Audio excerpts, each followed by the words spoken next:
Old kid in Cleveland uses this replica revolver to rob people. That same day, Akron police arrest a teen for pulling a BB gun minus the orange tip on a homeowner confronting him for stealing lawn ornaments. And back in Cleveland, a 16-year-old is shot while trying to buy a real gun. So how have guns become such a prominent part of our children's lives? News Channel 5's Frank Wiley spoke to a judge who knows all too well the dangers of mixing guns and kids. It means a lot of trouble. In fact, victims take teens seriously, especially when they're staring down the barrel of what we're about to show you. Nothing about these looks harmless. A revolver in one hand and what appears to be a Glock in another. This week, both used by 14-year-olds in Akron and Cleveland to rob.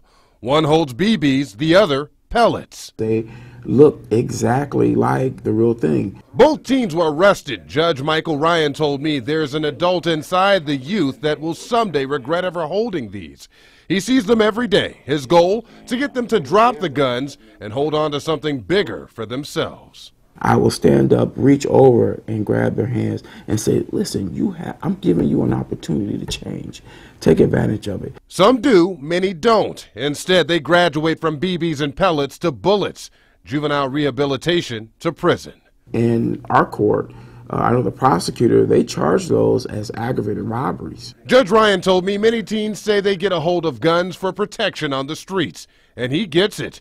He wrote a book on it. By his own word, he's the least likely to succeed. The son of a heroin addict who drifted from one crisis to another, eventually landing honorably on the bench.